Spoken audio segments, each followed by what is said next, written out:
My family laughed when I inherited Grandpa's worthless desert land. I was supposed to be the prodigal son making his triumphant return. That's how it plays out in the movies, right? For years, busting my ass at Texas Tech's agricultural program. And I was finally heading back to the family ranch with a shiny diploma and a head full of ideas that could drag our operation into the 21st century. The whole drive from Lubbock, I kept picturing my mom's apple pie cooling on the windowsill and Dad clapping me on the back, saying how proud he was. Yeah, that's not exactly how it went down. The West Texas sun beat down on my 2008 Chevy as I pulled up the long dirt driveway to our ranch, sending dust clouds billowing behind me. The same driveway I'd raced up and down on my bike as a kid, dreaming of the day I'd help run this place. For generations of Mitchell blood, sweat, and tears soaked into this soil. My great-grandpa broke this land during the Dust Bowl days. Now it was my turn to contribute something. Or so I thought. I spotted my older brother Blake first, atop our John Deere tractor like it was his personal throne, baseball cap turned backward just like when we were kids. Except we weren't kids anymore. He was 30 now, and I was 24 with a degree that suddenly felt as light as the tumbleweeds rolling across our property. Mom came rushing out, wiping her hands on her apron, the same apron she'd worn my entire childhood. Her hug felt genuine enough, but there was something in her eyes. Pity, maybe? Dad followed, his weathered face unreadable as always, callous hand extended for a firm shake rather than a hug. Welcome home. College boy, he said, the nickname landing like a slap. That night at dinner, I eagerly laid out my plans for sustainable irrigation systems that could cut our water usage by 30%. Dad just pushed his mashed potatoes around while Blake snorted into his sweet tea. Drip irrigation? In West Texas. Blake laughed. What's next, Ethan? Gonna plant us some avocados and open a hipster farmer's market. Dad finally looked up. While you've been studying your fancy books, your brother's been here, putting in real work, keeping this place afloat through 2 droughts and a market crash. I felt my face burning. I was studying so I could help us adapt. Dad, agriculture is changing, and this land ain't changing hands. Dad cut me off. Blake's been running things with me. He knows every acre, every head of cattle, every leaky pipe. It's his birthright. Mom reached for my hand across the table. We love you, honey, but you can't split a ranch in 2. Be reasonable and support your brother. Just like that, my future evaporated faster than morning dew under the Texas sun. I sat there, still holding my fork, feeling like I'd shown up to the wrong party. I'd spent 4 years preparing for a job that was already filled by my brother, the golden child who never left. I was supposed to return a hero with my degree, but they welcomed me like I was the guy who forgot to pay for the family Netflix subscription. Later that night, I escaped to the barn, my childhood hideout. The smell of hay and leather brought back memories of hiding from chores and reading adventure books by flashlight. I pulled out my phone and called the only person who might understand. Grandpa Henry lived about 2 hours away on his own small piece of land. He'd sold most of his property years ago when Grandma died, keeping just enough to tend his beloved pecan trees. At 84, he was still sharp as a tack and twice as prickly. What's wrong, boy? You sound like you just found a rattler in your boot. He said instead of hello. I spilled everything. About coming home full of ideas only to find I'd been written out of the family business before I could even start. He chuckled, that raspy laugh that always made me feel better somehow. What? They threw you a welcome home party with pitchforks instead of cake. 2 days later, I drove out to Grandpa's place. Couldn't stand another minute of watching Blake strut around the ranch while Dad nodded approvingly at everything he did. Mom kept trying to smooth things over with extra helpings of brisket, like meat was some magical conflict resolver. Grandpa was waiting on his porch swing. 2 beers already opened. His property wasn't much compared to our family ranch, but the rows of pecan trees stretched out like old friends. When I was 10, I used to help him during harvest, racing between the trees while he told me stories. The sun is the engine of the world, boy. Don't you forget it, he'd say, pointing up at the sky between the branches. Back then, I thought he was just being a romantic old coot. Your mama can bake a mean pie, but she sure can't bake justice. Grandpa said after I finished venting. I snorted beer up my nose laughing. That was Grandpa, always able to make light of the darkest situations. We sat watching the sunset turn the pecan grove golden, talking about everything and nothing. You know, when I was your age, I wanted to be a geologist, he said suddenly. Had a real knack for rocks. Your great-grandpa nearly tanned my hide when I brought it up. I looked at him, surprised. You never told me that. He shrugged. What would have been the point? Life has its own plan sometimes. But you know what? What? I still collected my rocks. Got a whole shed full of them out back. Life's too short not to keep a piece of your dreams, even when they don't pan out the way you pictured. The next 3 months were a special kind of hell. I moved into my old bedroom, surrounded by high school football trophies and faded posters.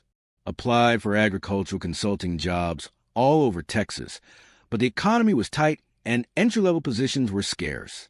Ended up taking shifts at the local feed store just to have some income. Every morning, I'd watch Blake and Dad head out to work our land. My land, too, by blood if nothing else, while I stocked shelves and answered questions about chicken feed. Every evening, I'd come home to dinner conversations about ranch business that stopped whenever I entered the room. The only bright spot was my weekend visits to Grandpa. He never treated me like a spare part.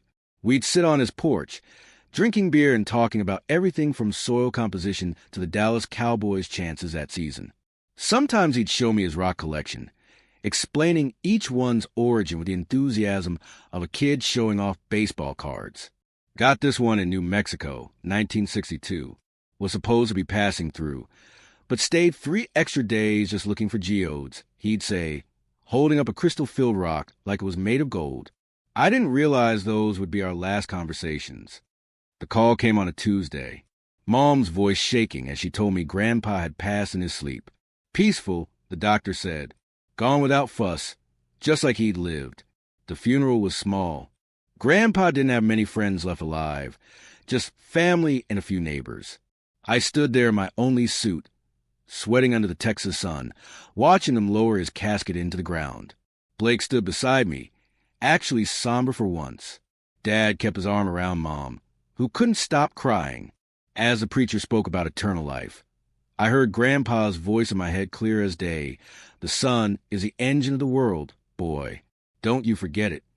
I closed my eyes, feeling tears slide down my cheeks. Not just for Grandpa, but for myself, too. For the future I'd planned that now seemed as buried as the man who'd always believed in me. The funeral ended, and we all headed back to the ranch. Mom was quiet in the passenger seat, clutching a tissue. Dad drove with his jaw clenched tight. In the rearview mirror, I could see Blake's truck following us down the dusty road. At dinner that night, Mom broke the silence. The lawyer called. Reading of the will tomorrow at 10. Dad nodded, not looking up from his plate. Blake stabbed at his meatloaf. Grandpa probably just left you his rock collection, Blake said with a smirk, but I noticed uncertainty in his eyes. I pushed my food around, not hungry. Grief sat like a stone in my stomach. More than anything, I missed those long talks on Grandpa's porch. The way he'd always made me feel like I had a place in this world, even when everyone else made me feel like a spare part. That night, I couldn't sleep. I kept thinking about Grandpa's favorite saying, "The sun is the engine of the world, boy. Don't you forget it." He'd repeated it so many times over the years that it had become a joke between us. But now I wondered if there had been something more to it all along. I got up before dawn and watched the sunrise from my bedroom window. The Texas horizon slowly transformed from black to purple to fiery orange. Something told me that after today, nothing would be the same. I didn't know why I felt that way. Just a gut feeling, as solid and certain as the ground beneath my feet. Morning came way too fast. I showered, slapped on my only decent shirt, and drove into town with my family following in their truck. The lawyer's office sat above the hardware store on Main Street, one of those old brick buildings that's probably been there since cowboys were actually relevant. Inside smelled like old paper and fake pine air freshener. Mr. Wilson, the lawyer, was a balding guy with glasses thicker than my college textbooks. He had this way of looking at you like he was calculating how much you were worth down to the penny. My family and I settled into chairs that had probably been new when Nixon was president. Blake kept checking his phone. Dad sat rigid, hands on his knees. Mom just looked tired. "Let's begin," Wilson said, pulling out a folder. Henry Mitchell was quite specific about his wishes. I zoned out a bit during the formal legal mumbo-jumbo. My mind kept drifting to those evenings on Grandpa's porch, beer in hand, watching the sunset behind his pecan trees. The way he'd point at something in the distance and tell me some random fact about the soil composition, or how the indigenous people used to harvest roots there centuries ago. Wilson's voice snapped me back to reality. To my son, James Mitchell, and his wife, Ellen, I leave my home in 15 acres of pecan-producing land, valued at approximately $320,000. Dad nodded stiffly. No surprise there. To my grandson, Blake Mitchell, I leave my 1969 Ford pickup truck and my collection of vintage farming equipment. Blake actually smiled. He'd been eyeing that truck since he was 12. Then Wilson cleared his throat. And to my grandson, Ethan Mitchell, the room got real quiet. I could feel Blake smirk without even looking at him. I leave my collection of geological specimens, all contents of the storage shed behind my house, my grandfather's pocket watch, and 25 acres of land located at the following coordinates. Wilson read out some numbers that meant nothing to me. Mom looked confused. Dad frowned. Where exactly is that land? Dad asked. Wilson pulled out a map and pointed. It's about 40 miles west of here. It's the parcel Mr. Mitchell purchased in 1972. Dad's face turned the color of a sunburn. That worthless stretch? Henry always said he bought it as a joke. I knew exactly what they were talking about. Grandpa had mentioned it a few times. A stretch of flat, dry land he'd bought dirt cheap from a desperate rancher back in the 70s. Everyone had laughed at him then. Said it was the most useless piece of Texas anyone had ever paid money for. Blake burst out laughing. Looks like Grandpa really did leave you his rock collection and a VIP spot in hell. That land so worthless even the vultures fly over it with packed lunches. Mom patted my hand. I'm sure he meant well, honey. Dad shook his head. Henry and his damn jokes. I just sat there trying to process it all. Grandpa had left Blake and my parents something valuable. Land that actually produced something, equipment worth real money. And I got what? Rocks and dirt. Great. Wilson handed me a key. This is for the trailer on the property. Your grandfather mentioned it was in habitable condition. Blake snorted. Habitable for rattlesnakes, maybe. The ride home was awkward, to say the least. I followed behind my parents' truck, watching Blake gesture wildly in the passenger seat. Probably already making plans for the pecan orchard. Back at the ranch, Dad cornered me in the kitchen while Mom pretended to be busy with dishes. Be smart about this, Ethan. Sell that useless plot. Add the money to the family operation. Blake knows what he's doing with the ranch. You could learn from him instead of chasing all these college ideas.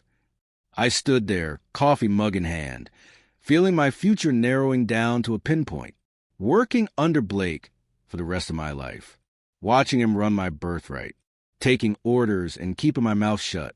Then, like a radio switching on, I heard Grandpa's voice in my head. Land is never just dirt, boy. It's a promise. Something clicked inside me. Maybe it was grief. Maybe it was 4 years of college making me think I knew better. Or maybe it was just being damn tired of being the family afterthought. No, I'm not selling. Dad's eyebrows shot up like they were trying to escape his forehead. What? I'm keeping the land. It's mine. It's worthless. Dad's voice rose. Just rocks and dirt miles from anywhere. What are you going to do with it? Grow tumbleweeds. Blake strolled in, grabbing an apple from the counter. Maybe he's planning to start a lizard sanctuary. He bit into the apple with a crunch.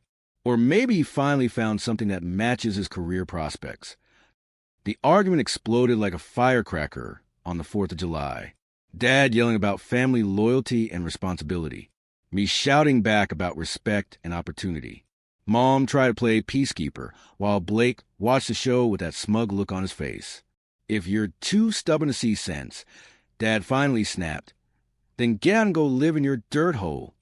The kitchen went silent. Mom's eyes widened. Even Blake looked surprised. James, Mom started, but Dad held up his hand. No, he wants to be his own man? Fine, he can do it somewhere else.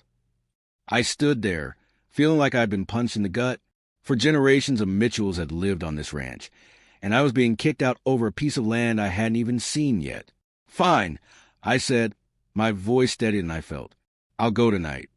I turned to leave, not wanting them to see how much this hurt. Ethan, wait, Mom called, following me upstairs.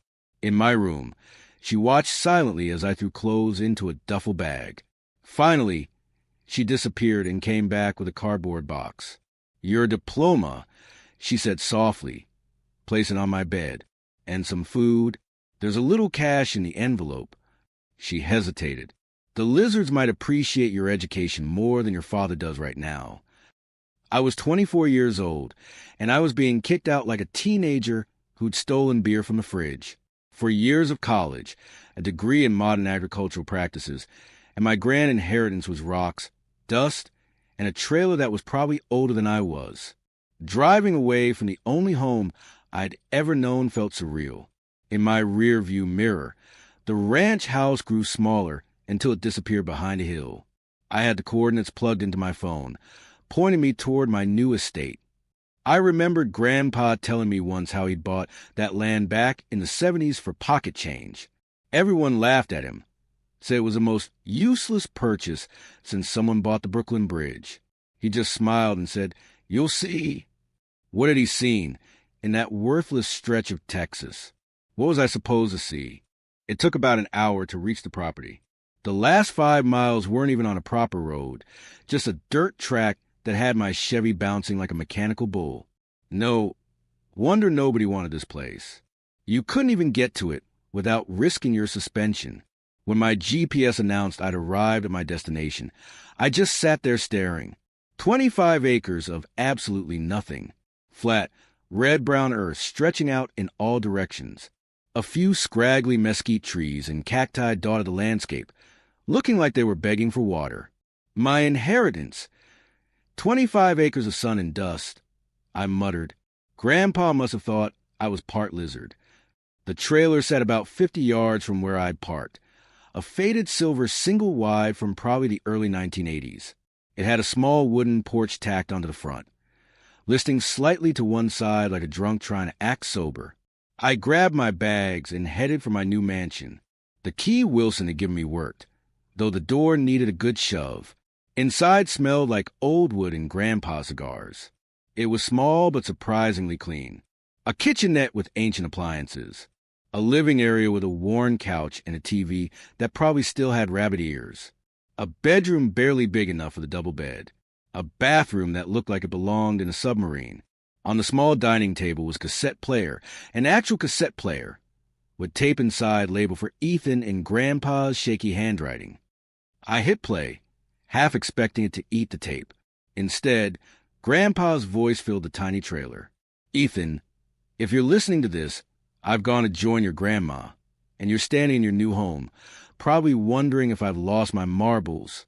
Maybe I have, but I've watched you grow up, seen how your mind works. You're not afraid to look at things differently. The others, they only see what's already there.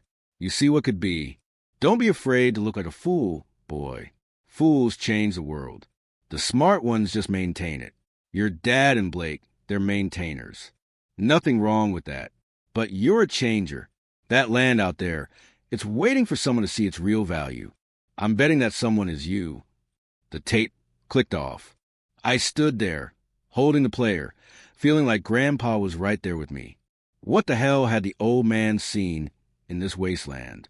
I stepped back outside as the sun was setting, casting long shadows across my kingdom of nothing. The sky turned purple, then deep blue, stars popping out one by one. No light pollution out here. Just me and 25 acres of questions. I dragged a metal chair from the porch and sat looking out at my property in the moonlight. Flat, empty, useless. The kind of land that makes you feel small and insignificant under all those stars. My family thought I was crazy for not selling. Maybe I was. Maybe grief had scrambled my brain, but something about Grandpa's voice on that tape, something about the way he'd said the land was waiting for someone to see its real value. I couldn't shake the feeling that there was more here than met the eye. The sun is the engine of the world, I murmured, repeating Grandpa's favorite saying. It had always sounded like one of those meaningless old person wisdoms. But now, sitting on land that got nothing but sun, I wondered. I headed back inside as the temperature dropped, the desert night chill seeping into my bones. The trailer's heater clanked and groaned, but eventually pushed out warm air. I lay in bed, listening to the unfamiliar sounds of absolute nowhere. No cars, no voices, just wind and the occasional distant coyote.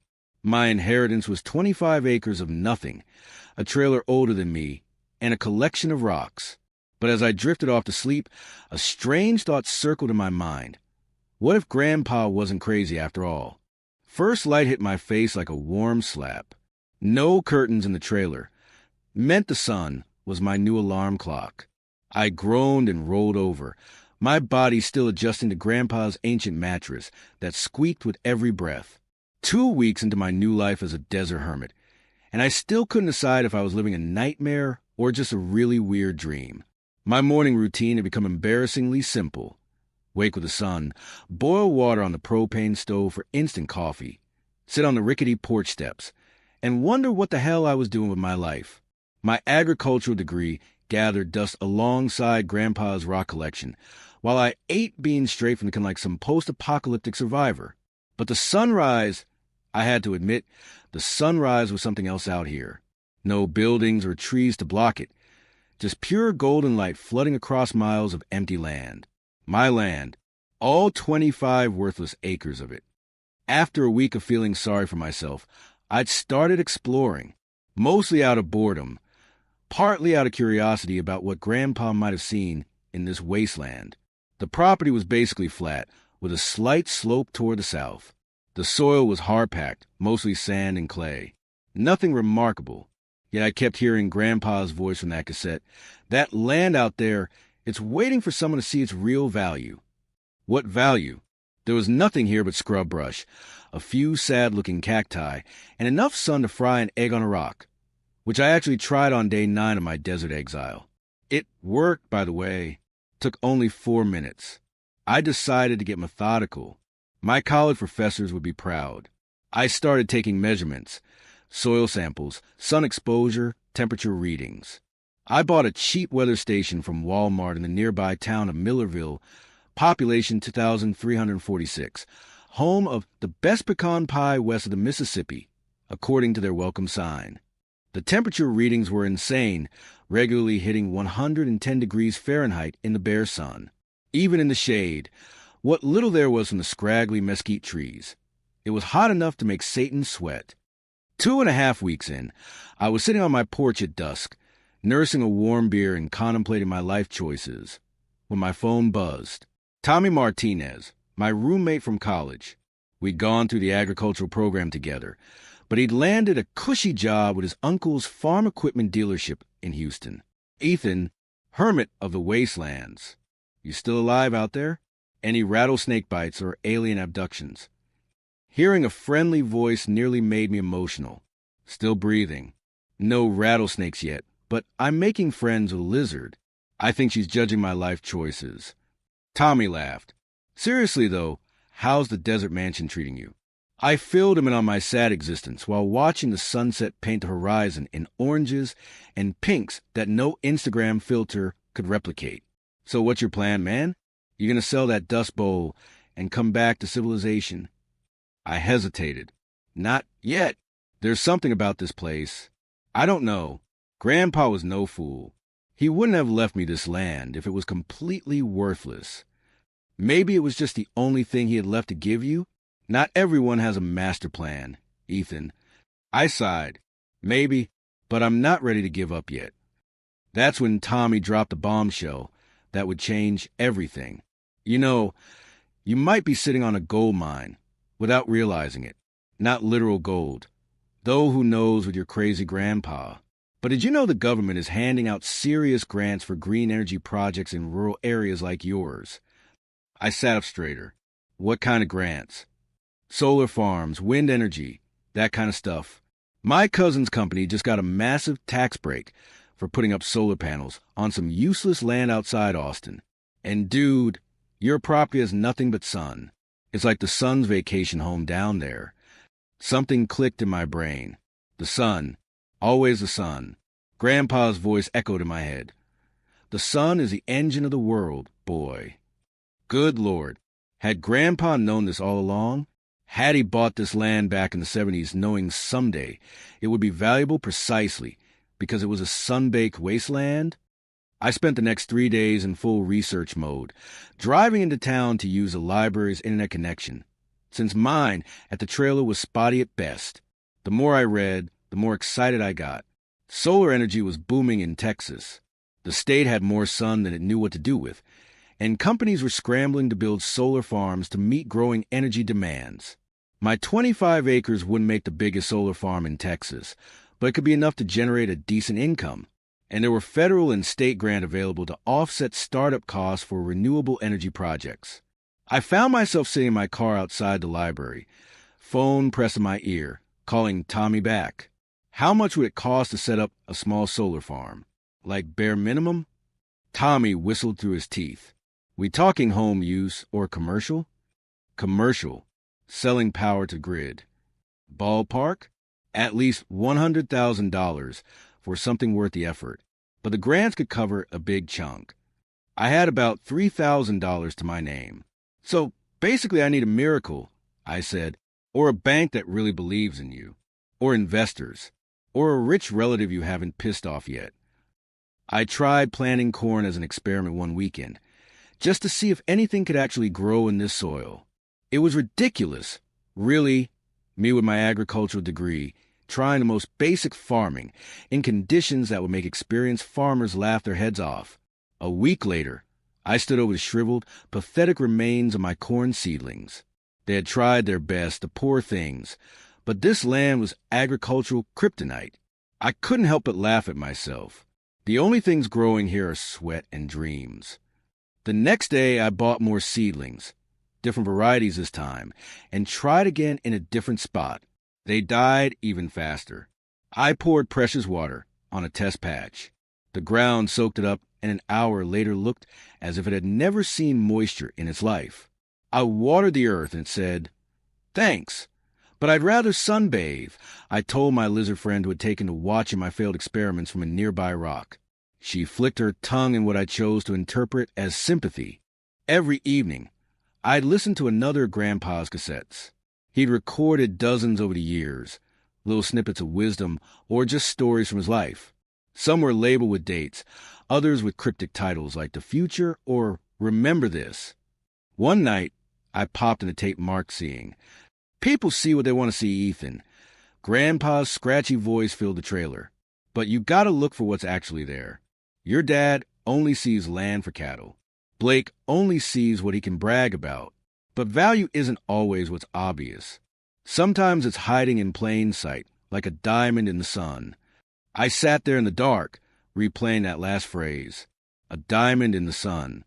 Was he being literal or metaphorical? With Grandpa, it was hard to tell. The next morning, I was back at the library, researching solar farm grants with renewed enthusiasm. Life fell into a strange rhythm. During the day, I'd work on small improvements to the trailer, fixing a leaky pipe, reinforcing the porch steps, clearing away years of tumbleweeds. I'd take more measurements of my land, marking the sun's path, recording temperatures, try to build a case for why this spot would be perfect for solar energy. Every few days, I'd drive into Millerville for supplies and to use the internet. The locals had started to recognize me as Henry Mitchell's grandson with the crazy desert land. Some looked at me with pity, others with amusement. Old-timers sometimes stopped me to share stories about Grandpa, how he'd always insisted that land would be valuable someday, how everyone thought he was a few pecans short of pie. At night, I'd sit on my porch under stars so bright and numerous they looked fake, like someone spilled silver glitter across black velvet. The silence was profound, no traffic, no people, just occasional coyote howls in the distance. It was hard not to feel small under that massive sky, Hard not to wonder if I was chasing a foolish dream. But then I'd remember Grandpa's confidence. The way he'd said the land was waiting for someone to see its real value. I couldn't shake the feeling he'd known exactly what he was doing when he left me this sun-soaked patch of nothing. After 3 weeks of research and planning, I was ready to apply for a renewable energy grant from the Department of Energy. The application was daunting. Financial projections, environmental impact assessments, grid connection feasibility studies. I worked on it daily, using templates and guides I found online, calling in favors from college friends who knew more about the business side than I did. "Man, you're really going for this," Tommy said during one of our calls. He'd become my unofficial consultant, connecting me with people who knew about solar installations. What choice do I have? Go back to my family with my tail between my legs? Work for Blake for the rest of my life? You could sell the land and use the money to start something else. I leaned back in my chair, staring at the ceiling of the trailer. I could, but then I'd never know if Grandpa was right. Finally, after nearly a month of work, the application was complete. I drove into town to use the library's reliable internet connection, triple-checked every form field, attached all the required documents, and hit submit on the Department of Energy's online portal. A confirmation email immediately pinged my inbox. The librarian, Margaret, who'd been helping me with research, gave me an encouraging smile. "Important application, hun? Maybe the most important I've ever sent." I admitted. "Well, I'm sending good thoughts your way," she said with a wink, and for the first time since the reading of the will, I felt like maybe, just maybe, luck was on my side. The waiting began. 6 to 8 weeks for a response, according to website. I tried not to think about it. Try to focus on making improvements to the trailer, taking more detailed measurements of the land, anything to keep my mind occupied. But hope is a dangerous thing. It started as a tiny seed, but each day under that relentless Texas sun, it grew a little more. Maybe this crazy scheme could work. Maybe Grandpa's madness had method after all. Nearly 7 weeks later, I was checking my emails at the library in town when a notification popped up. New message from the Department of Energy. Subject line, Rural Renewable Energy Grant Application number 4872. My heart leapt into my throat. This was it. The answer that would either validate my stubborn belief in Grandpa's vision or confirm that I'd been chasing a mirage. I stared at the unopened email on the screen. Part of me wanted to click it immediately. Another part was terrified to know. What if they'd rejected me? What would I do then? My savings were dwindling. The trailer needed more repairs than I could afford. My agricultural degree was collecting dust. I burned bridges with my family over this piece of land. I downloaded the email to read later when I was alone and drove back to the trailer. As the sun began its descent toward the horizon, casting long shadows across my 25 acres of hope and desperation, I sat on the porch with my laptop and felt Grandpa's presence almost as tangibly as the heat on my skin. "What do I do now, Grandpa?" I whispered to the empty desert. The wind picked up slightly, rushing through the mesquite trees with a sound almost like a sigh. It was time to find out if I'd been a fool or a visionary. With the sun setting behind me and my future resting on the contents of this email, I took a deep breath and hovered my finger over the trackpad. I clicked the email. My eyes scrambled to make sense of the official language, skipping past paragraphs of government jargon until I found it. "We are pleased to inform you that your application for the Rural Renewable Energy Initiative Grant has been approved in the amount of $100,000. I had to read it 3 times before it sank in. They said yes. They actually said yes. I stumbled out of the trailer onto the porch, laptop still in my hands, staring at my barren 25 acres like I was seeing them for the first time. The setting sun painted everything gold. The same worthless dirt that had made my brother laugh was now glowing like the treasure it was about to become. "You knew, didn't you, you crazy old man?" I said to the empty air, imagining Grandpa standing there with his crooked smile. "You knew all along." The next few weeks were a blur. The grant money wouldn't be released until I secured additional financing and submitted final plans. So I dove headfirst into the world of small business loans. Turns out banks are a lot more interested in talking to you when you've got a government grant in your pocket. Desert First National in Millerville took a chance on me. With the grant as leverage, they approved a $250,000 loan. Between that and the grant, I had $350,000 to build my solar dream. I ordered 500 solar panels, inverters, mounts, and enough cable to stretch from Texas to Oklahoma. Tommy connected me with his cousin's solar installation company for consulting, and I hired a local electrical engineer to help with the grid connection plans. When the first trucks arrived, loaded with equipment, the locals came out to watch. 3 guys from town who'd been laid off in the oil fields asked if I needed help. They snickered when I explained what I was building. "You trying to be the next Elon Musk or something?" one of them asked, spitting tobacco juice into the dust. I hired them anyway. Turned out they were damn good workers once they stopped laughing. I've never worked so hard in my life. Up before dawn, digging trenches for cables, setting posts for the panel mounts, wiring inverters. My agricultural degree finally came in handy when figuring out how to minimize soil erosion under the panels. My hands turned to sandpaper, my neck permanently sunburned despite the gallons of sunscreen I slathered on. But every night, I'd collapse into bed feeling something I hadn't felt since before coming home from college. Purpose. This was my land, my project, my vision. When the engineer from the power company came to connect us to the grid, he shook his head in disbelief. "Never thought I'd see the day someone would make Henry Mitchell's desert patch worth something," he said, looking over my installation. "Your grandpa talked about this land having special potential for 30 years. Everyone thought he was touched in the head." I smiled, thinking of all those cassette tapes with their cryptic messages. He was just ahead of his time. The day we flipped the switch and the system came online was like nothing else. When the lights in the trailer lit up with power generated from my own panels, I screamed like my team had just won the Super Bowl. Then I cracked open a beer and raised it to the setting sun. "Cheers, Grandpa. The engine is running." The first check from the power company arrived a month later. $3,047.82 for the energy my farm had contributed to the grid. I framed it and hung it in the trailer. By the 6-month mark, the operation was running smoothly. I'd already expanded to about 1,000 panels, reinvesting every spare dollar I had. The system was now generating around $6,000 monthly, which meant after loan payments and maintenance costs, I was taking home more than I would have made working for my dad and Blake. Speaking of family, they hadn't contacted me once. I'd heard through town gossip that Blake's new irrigation system had failed spectacularly, flooding half the pecan orchard. Part of me wanted to call and offer advice. A bigger part remembered the way he'd laughed at my inheritance. Instead, I focused on expansion. The Department of Energy had introduced another grant program specifically for existing solar operations looking to scale up.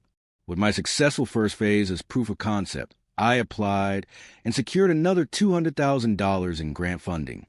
1 year after that first email, my solar farm had 5,000 panels spanning 15 of my 25 acres. I'd taken out an additional $500,000 loan, a decision that kept me up at night but felt right in my gut. Grandpa's voice on those old tapes gave me courage. Everything big starts small, like a seed, like the sun at dawn. The gamble paid off. My monthly income jumped to around $35,000. After expenses and loan payments, I was clearing enough to invest in further expansion. The regional power company started calling my operation their golden vein. Reliable clean energy in an area where grid capacity had been strained. I finally replaced the ancient trailer with a modern modular home.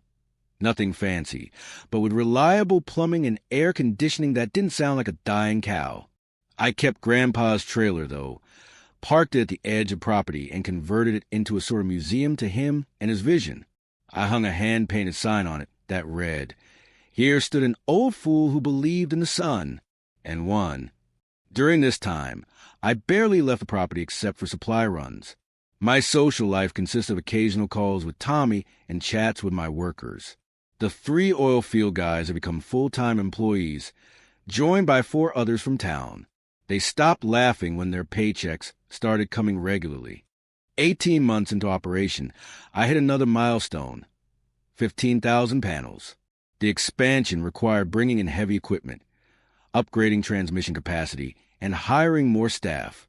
My little operation had grown into a legitimate business that was now the largest employer in Millerville. The mayor, who had initially been skeptical about that Mitchell boy's crazy sun scheme, now called me regularly to chat about our town's renewable future. Amazing how success changes people's perceptions. My income had stabilized around $105,000 monthly. I was no billionaire, but for a kid who'd been kicked out of his family home with nothing but a box of belongings and a worthless patch of dirt, it felt like winning the lottery. I paid off my student loans, set up a decent retirement fund, and even donated a Millerville library that had been my internet lifeline in those early days. Margaret, the librarian who'd helped me research solar grants, cried when I funded a complete technology upgrade for them. "Your grandpa would be so proud," she told me. "He used to come in here and read books about alternative energy back when everyone else was focused on oil. People thought he was just a quirky old man. He was planning this all along," I said, suddenly certain. He bought that land in the 70s knowing someday it would be perfect for solar. "Maybe," Margaret smiled, "or maybe he just knew you'd be the one to figure out." Word about my operation spread. Other landowners with worthless property started approaching me for advice. A professor from my old college brought students out to tour the facility as a case study in rural economic development. Even a few investors from Dallas drove down to see if they could get a piece of the action. I became known as the trailer guy who struck gold in the desert. People would drive by slowly on the dirt road, gawking at the sea of black panels, soaking up the Texas sun. Some locals started selling solar tours to out-of-towners, which I found hilarious. "I'm an energy tycoon," I joked to Tommy during one of our calls. "My boss is the sun. Doesn't ask for bonuses or vacation time." Tommy laughed. "Man, you're really living the dream.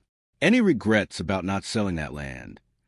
I looked out my window at the glinting panels stretching across what everyone had called worthless dirt. Not a single one. "The folks around town thought you were crazy," Tommy said. "Now they're all asking if you're hiring. Funny how that works." It was around this time that a reporter from the San Antonio Express-News contacted me about doing a feature story. She'd heard about the solar success in the desert and wanted to document the transformation. I agreed, mostly because I thought Grandpa would get a kick out of seeing his vision validated in print.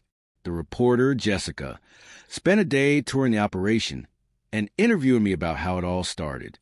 I showed her Grandpa's Trailer Turn Museum, played her some of his tapes, and explained how everyone had laughed at my inheritance. "So you turned nothing into something," she said, snapping photos of me standing amid the panels. "No," I corrected her. "My grandfather knew it was something all along. I just had to see what he saw." 2 weeks later, the article came out with the headline, "From Zero to Solar Hero, How One Man's Worthless Inheritance Became a Clean Energy Gold Mine." The story included photos of me, the solar farm, and even one of Grandpa's old cassette tapes. It detailed how I transformed junk land into a multi-million-dollar operation that was helping power thousands of homes with clean energy. I was sitting in my kitchen, drinking coffee and reading the digital version of the article on my tablet, when the notifications started pouring in. Friends from college, former professors, people I hadn't spoken to in years suddenly liking and sharing the story. Then my phone rang. The number was familiar, but not saved in my contacts anymore. I let it go to voicemail. A text followed. Saw the article. Impressive. Blake. I set my phone down, unsure how to feel. 2 years of silence, and now this. Part of me wanted to ignore it. Another part remembered Sunday dinners and childhood games of catch. Before I could decide, the phone rang again. Mom this time. "Hello." I answered, my voice sounding strange to my own ears. "Ethan, honey," we saw the newspaper article. "Your father and I were so proud of what you've done with Grandpa's land." Proud. After kicking me out. After 2 years without a single call. I remained silent, not trusting myself to respond. "We were wondering if maybe you'd like to come over for dinner this weekend? Catch up." I stared out the window of my solar empire, built with my own sweat and Grandpa's foresight. "I'll think about it," I said finally. After hanging up, I sat there for a long time, turning my coffee mug in circles on the countertop. The article was open on my tablet, my own face staring back at me next to the bold headline. I thought about family, forgiveness, pride, and the strange paths life takes us down. The sound of a vehicle on the graveled driveway pulled me from my thoughts. Probably one of the maintenance guys coming in early, or maybe another curious local wanting to see the solar farm up close. Then came a knock at the door. I wasn't expecting anyone. My workers had their own entrance codes, and suppliers usually called ahead. Setting down my coffee, I walked to the door, wondering who would drive all the way out here unannounced. Through the glass panel, I could see a silhouette that looked strangely familiar. My hand hesitated on the doorknob, my heart subtly racing like I was 24 again. Standing outside the lawyer's office, about to learn what Grandpa had left me. Another knock, more insistent this time. With a deep breath, I opened the door to face whatever new chapter was about to begin. I swung open the door, and there stood Blake. My brother looked much the same. Worn jeans, faded work shirt with the sleeves rolled up, his hands still calloused from daily ranch work.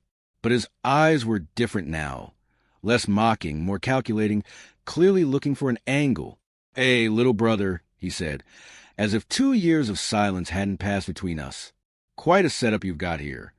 I couldn't decide if I should hug him or slam the door in his face. Instead, I just stepped aside and let him in. Blake whistled as he walked through my modest but new home, eyeing everything like he was making a mental inventory. When he reached the back windows overlooking the solar farm, he stopped. "Gotta hand it to you, Ethan. When Dad kicked you out, I thought you'd be back within a month begging for your old room. But this," he gestured to the gleaming panels stretching toward the horizon, "this is something else." "Coffee?" I asked, already moving to the kitchen. I needed something to do with my hands. "Sure," Blake said, still staring out the window. "So how much is this place actually worth now?" And there it was, barely 5 minutes in the door. We sat at my kitchen table, the afternoon sun slanting through the windows. Blake peppered me with questions about the solar farm. How many panels? What kind of output? How much the power company was paying me? I answered vaguely, watching his expression grow increasingly frustrated. "Look," he finally said, setting down his coffee mug. "I'm not here just to catch up. Dad sent me." "I figured as much," I replied. "That article in the paper got everyone talking. Dad's been meeting with our lawyer. He thinks Grandpa's should be reconsidered." I laughed without humor. "Reconsidered? Because the land turned out to be valuable after all?" "It's not right, Ethan. That land was part of the family legacy. It should have been split fairly." "It was split fairly. You all got what you wanted, the productive ranch land, the equipment, the house. I got what nobody wanted." Blake leaned forward. "But that's just it. Nobody knew what it was really worth. Including me." I reminded him. "I figured it out. I took the risk. I built something from nothing." He sat back, studying me. "Dad's not going to let this go. He's talking about challenging the will, claiming Grandpa wasn't a sound mind." The suggestion made my blood boil, but I kept my voice level. "Grandpa was sharp as a tack until the day he died. Everyone in town knows that." Blake shrugged. "Legal battles can get ugly and expensive." There it was, the threat, thinly veiled as concern. "Tell Dad if he wants to waste his money on lawyers. That's his business. But I earned this, Blake. Fair and square." My brother finished his coffee and stood up. "Think about it, Ethan. There are easier ways to resolve this. Dad and I will be in touch."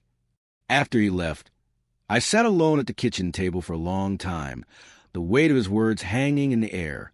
The peaceful life I'd built for myself was about to get complicated. The next day, Dad showed up with Mom in tow. No warning, just their truck pulling up to my house around noon. Mom brought an apple pie, still warm. Dad brought a stony expression and a folder tucked under his arm. "Your mother wanted to see how you're doing," Dad said by way of greeting. Mom hugged me tight, her eyes wet.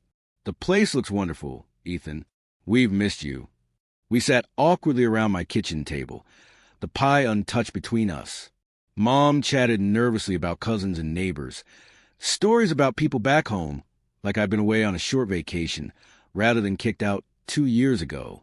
Dad mostly sat in silence, occasionally glancing out the window at the solar panels. Finally, he cleared his throat. Son, we need to talk about the land. Mom's chatter died mid-sentence. What about it? I asked, though I already knew where this was going. Dad placed a folder on the table and slid it toward me.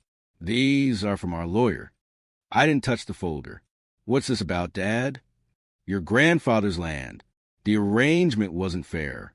None of us knew what it was really worth. I didn't know either, I pointed out. Everyone thought it was worthless, remember? Including you. Just rocks and dirt. Wasn't that what you said? Dad's jaw tightened. That was before. Times change. Grandpa's should be revisited in light of new information. I laughed. I couldn't help it. New information? You mean the fact that it turned out to be valuable after all? That's not how inheritances work. We're family, Mom interjected, her voice pleading. Ethan, honey, you're not an outsider. This wealth should benefit all of us. I looked at the untouched pie. Mom had brought dessert, but forgotten the recipe for justice. Some things never change. I was family when you packed my things and watched me drive away. I said quietly, where was this family talk then? A week later, I received an official letter from the family lawyer suggesting a mutually beneficial reconsideration of Grandpa's will. It hinted at potential legal challenges if an amicable resolution couldn't be reached. Blake called the next day with his own angle. Look, this doesn't have to get ugly, he said. I'm thinking partnership. You built something impressive, but let's be real, you can't handle this kind of operation alone. You're an AG major, not a businessman. I stared at the phone in disbelief. Partnership? You want to be my partner now. It makes sense. I've got connections, experience running a ranch. You've got this. Together we could expand even further. I remembered how Blake had laughed at the funeral. Grandpa left you a VIP spot in hell. His eyes had sparkled with mockery then. Now they sparkle with greed. Are you partners with the son yet? I asked, because it's the main player in this operation. He didn't laugh. The situation escalated when Mom showed up alone, tears streaming down her face. She'd clearly been sent as the emotional negotiator. Your father's talking about court, Ethan. Please don't let it come to that. We're still your family, no matter what happened before. I led her out to the edge of the solar farm, where Grandpa's old trailer stood as a reminder of where this all began. Inside, I played her one of his tapes. Land is what you put into it, not what you take out of it. Grandpa's voice crackled through the speakers. Remember that, Ethan. A man who only sees what he can extract from the earth will always be poorer than the man who sees what he can create with it. Mom wiped her eyes. He always did have a way with words. He wasn't just talking about farming. I said he was talking about life. The showdown came on a sweltering August afternoon. Dad, Blake, and their lawyer pulled up in Dad's dusty pickup truck. Mom was conspicuously absent. We sat at my kitchen table, the lawyer doing most of the talking. Phrases like family equity and fair division of unforeseen assets wrapped in threats about protracted legal battles that would drain resources on both sides. When he finally paused for breath, I stood up and walked to a window. Come with me, I said. All of you. I led them outside, into the Texas heat, walking between rows of gleaming solar panels that tracked the sun's movement across the sky. The lawyer was sweating through his dress, shirt by the time we reached the old trailer. 2 years ago, you all saw nothing here but dirt and rocks. I said, turning to face them. You kicked me out because I refused to sell what you thought was worthless.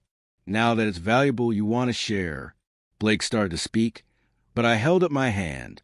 I didn't see the potential at first either, but Grandpa did, and I was willing to try, to put in the work when everyone else had written this place off. I pointed to the endless rows of panels. You didn't see the sun. You only saw the dust. The lawyer cleared his throat. Mr. Mitchell, sent him aside. There are legal precedents for... There's nothing for you here.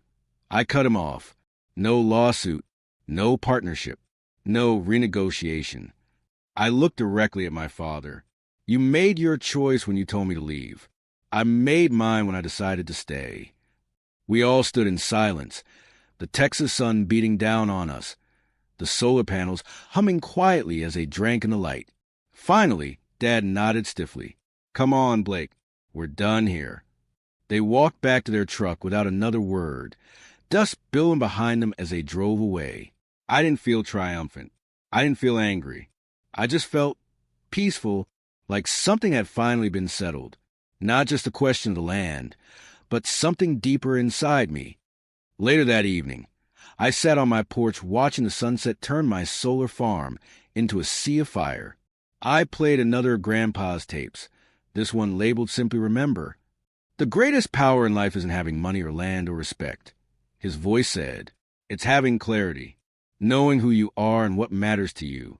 Most folks spend their whole lives chasing things without knowing why. I smiled at his wisdom. The old man had known a few things about life after all. That night, I made a decision that surprised even me. I called Tommy and asked him to connect me with his cousin's irrigation specialists. The next morning, I drafted an email to my dad with information about modern drip irrigation systems that could save their pecan orchard during drought seasons. No strings attached. No mention of our confrontation. Just technical information that could help the family ranch. 3 months passed. The irrigation email went unanswered, but I hadn't really expected a response. My solar operation continued to thrive, and I was looking into expanding to a neighboring property, whose owner had approached me about leasing their land. Then one evening, I received a call from a number I didn't recognize. Ethan, it's your mom. Something in her voice set off alarm bells. What's wrong? It's the orchard. We're losing it. The drought. Blake's system failed again, and the bank is threatening foreclosure if we can't make the next payment. I closed my eyes, knowing what was coming next. Your father would never ask himself, but if you could see your way to helping, even just a loan until the next harvest. I thought about hanging up. They'd thrown me out, tried to take my land through legal threats. Now they wanted money, but then I remembered another of Grandpa's tapes, one I played often during those first difficult months in the trailer. Doing good when others do good to you isn't special. Ethan, anyone can return kindness for kindness. But doing good when you've been wronged, that takes real strength. That's when you find out what you're made of. I sighed. I'll come by tomorrow to take a look. No promises. The next day, I drove to the family ranch for the first time in over 2 years. The place looked tired. Fences sagging. Equipment older than I remembered. The pecan trees were stressed, leaves yellowing from lack of water. Dad met me at the edge of the orchard, his face a battlefield between pride and desperation. Your mother shouldn't have called you, he said stiffly. Probably not, I agreed. But I'm here now. Show me the irrigation system. By sunset, I diagnosed the main issues. Blake's irrigation setup was all wrong for the soil type and tree spacing.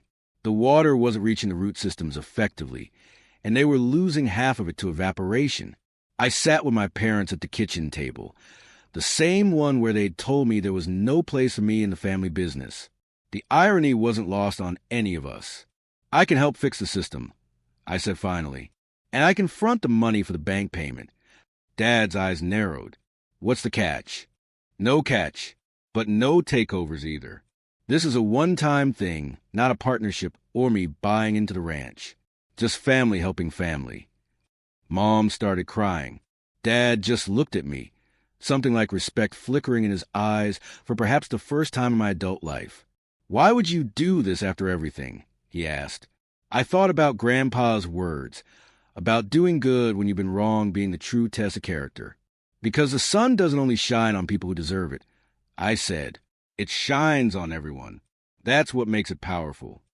Over the next few weeks, I helped modernize the ranch's irrigation system and show Blake how to maintain it properly.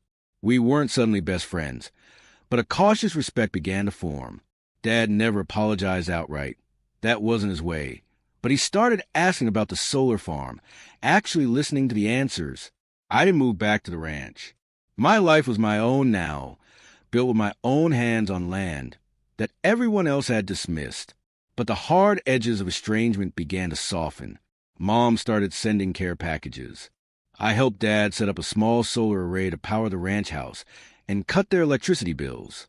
We were finding a new way to be family, not bound by the same roof or the same business, but by something more elemental, like sunlight itself, intangible but essential.